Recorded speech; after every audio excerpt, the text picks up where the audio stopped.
Keep living the adventure. Axis of Awesome. What's up, adventurers? Got a really cool video for you guys today. So, recently for my What's in the Shop number 39, I picked up some of these Irwin Amphicats. And today we're going to do a really basic restoration of this thing. And we're also going to do a review and then a little bit of a comparison contrast to the G.I. Joe version of this ATV as well. So for those of you guys who aren't really familiar with Irwin Toy Company, they're a prominent Canadian toy manufacturer founded in 1926. They focused on producing novelties and small toys, but in the 1960s and 70s, they expanded their product line and gained significant success in the toy industry, becoming one of Canada's leading toy companies. Throughout its history, Irwin introduced various popular toys, most notably probably Mr. Potato Head. They also produced 1/6 scale vehicles for Hasbro, actually, in the early 1960s for the G.I. Joe line. You're probably familiar with the sidecar. I think they had a minesweeper. They had a duck. I believe they had a armored car, maybe a half track. But Irwin made a lot of, and the I guess the most famous thing they made was probably the Panther Jet. Anyways, they actually got the license to produce those for actually G.I. Joe early on, because you'll see a lot of the Irwin boxed items of these vehicles, not this particular, but the military vehicles that have the G.I. Joe logo on the box. This particular one here was made in the early 70s. It was after, I think, they stopped producing vehicles with the G.I. Joe name. And this is just a basic generic Irwin Amphicat. If you really want to find out more information on it, you can look it up and you can see a bunch of the boxes and whatnot that this came in. So anyways, I picked this up at an auction, like I mentioned, and I've always wanted one of these, but they kind of go for a little more money than what I want to pay. So, I just waited around, and luckily I got this at an auction. The vehicle itself, the steering wheel here that it came with, it's kind of broken here, you can see. So I got to glue this piece back together and get that back in working order. Just a really simple steering wheel that plugs in this hole here, like so.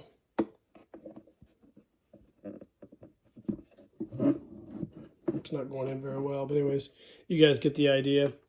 So this is a cool vehicle, actually. You can see here, it's got the Irwin logo on the back portion. It's just a really simple blow mold vehicle, not much to it, not very sophisticated.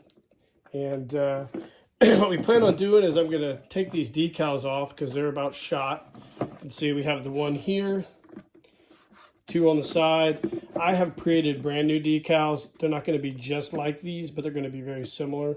So, excuse me. So we're going to do that, and then we're going to get it all cleaned up with some Tide Free and Clear, put new decals on it, and come back, and we'll take a look at this thing a little closer and do a nice review of it.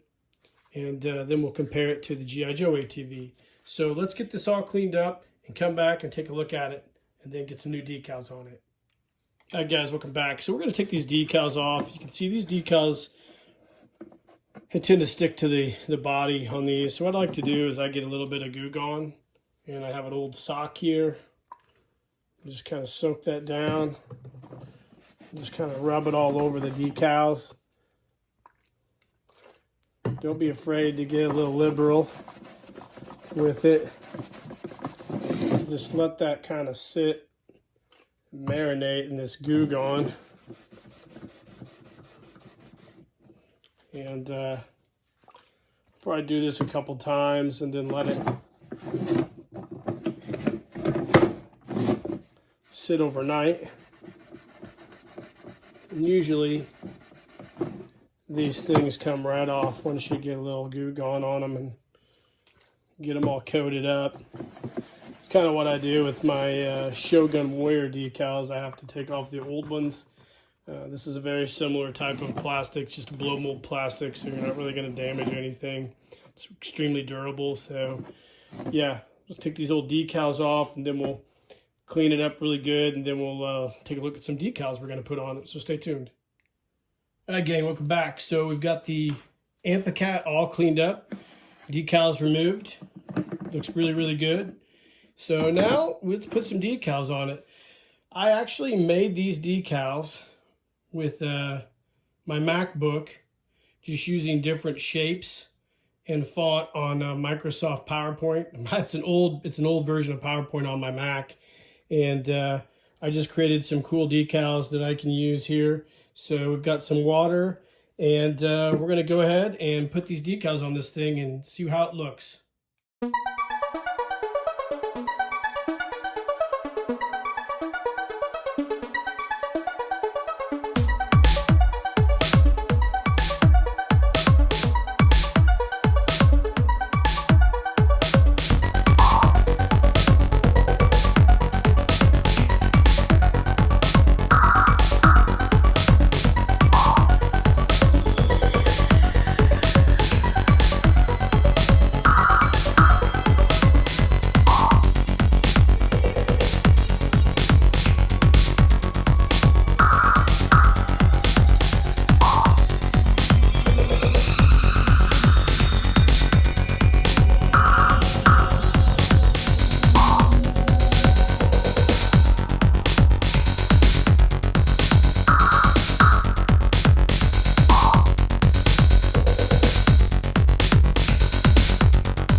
Alright guys, welcome back. So here is our finished Irwin Amphicat vintage 1960s, 70s six-wheel all-terrain vehicle. As you can see, the decals are all done. I got this a little bit crooked, but I don't care. And there's the side decals. And then also we put an Adventure Team logo on the back. So this is a very simple vehicle. It's basically a blow mold vehicle with just two halves that have been plastically welded together. We've got a drain hole here in the back, and on the bottom here you've got three tabs with holes, and then you've got a simple piece of rod or cylinder that goes through and attaches mechanically into these tires. And it has a little bit of play, and you've got some simulated lights here as well as here, but it's a very basic vehicle, very simple, which is pretty much consistent with all of Irwin's vehicles they made for the G.I. Joe line of figures. I think it's a really cool vehicle. It looks almost exactly like a vintage Amphicat vehicle from the 1960s and 70s. You'll see that it has pretty decent accents. Like I said, it's a really, really low detail vehicle. Now on the box, which I don't have, I did some research on Google. It says it holds two 11.5-inch figures. Now we're going to see here with our demonstration person. We've got our vintage G.I. Joe 1970s, late 70s muscle body here. We'll check him out when he gets in here. See, it's not easy to put these guys in here, but they fit in pretty well. To get two figures in here would be pretty hard. I'm sure a guy could do it. I don't think it would look right. They both look like they're stuffed in there. But one figure actually fits pretty well in here.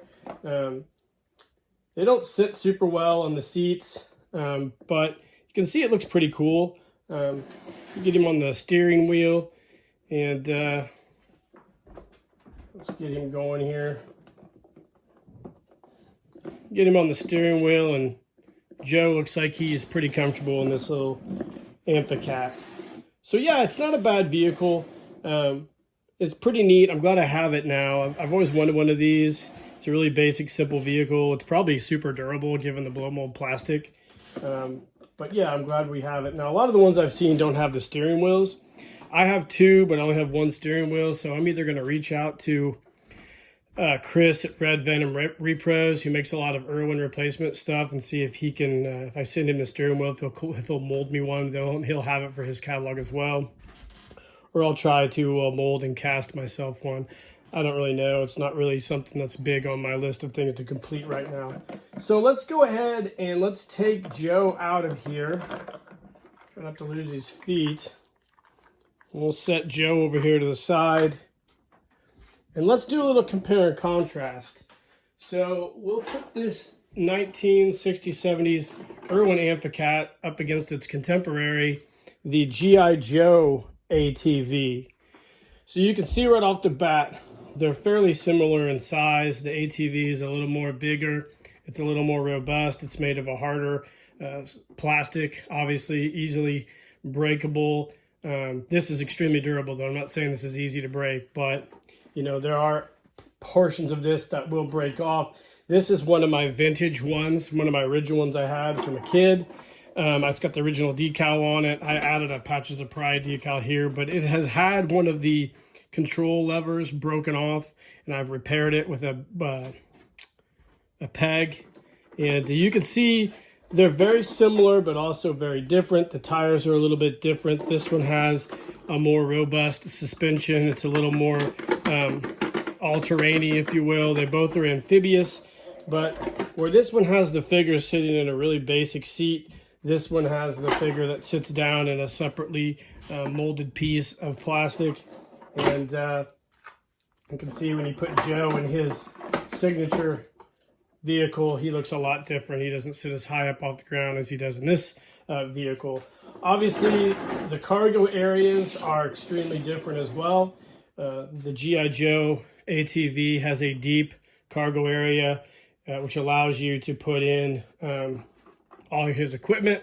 This has a really shallow cargo area where I'm not sure what you could put in there, maybe a shovel and a rifle, probably. So there's that difference. And then, of course, the most important thing, the G.I. Joe ATV was able to be customized. You could add a crane or a winch attachment to the back. Also, pardon me here for a second as I grab this. These pontoon pieces also fit in these slots where your rails are, and you can carry a boat in the back of this as well. So the G.I. Joe ATV was a lot more, how do I want to say it? It was a lot more customizable. It was easier to mod out. It was way more modular. You could do more with it. A lot better vehicle, a lot cooler looking, but I'm sure it was a little more expensive than the Irwin Amphicat. But needless to say, the Irwin Amphicat is a cool vehicle. The neat thing about it is you can use it with 12 or 8-inch figures. It would probably look great with a Super Joe in it. The steering wheel's a little big, I think, when you put one in there. But both are really, really cool, yet different. The G.I. Joe one, obviously, is its own design by Hasbro. And the Amphicat is modeled after almost a real-life vehicle. So you can definitely see a bunch of these. But some of the new Argo amphibious vehicles look a lot like the G.I. Joe in here. So it looks a lot like an Argo. So there you have it, guys. This is the restoration of this cool vintage 1960s, 70s Irwin Amphicat. It's a great vehicle. I'm glad I'm adding it to my fleet. I'm sure I will use it at some point in a photo story. I've used my G.I. Joe ATV as well. Hope you guys enjoyed the review. Let me know in the comments if you have this Irwin Amphicat, what you think of it. Before I go, I will mention it came in different colors. I think the most common was the yellow, but they did make a red and I believe an army green version as well. I've seen those on eBay, but excuse me, never seen one in the wild. So anyways, there you have it, guys. This is the Irwin Amphicat. Hit the like and subscribe button. Really appreciate it if you do that. It helps my channel out quite a bit. Again, let me know in the comments what you think of this. cool vehicle. If you have one, I'd like to know what you think of it. And in the meantime, guys, keep living the adventure and cheers.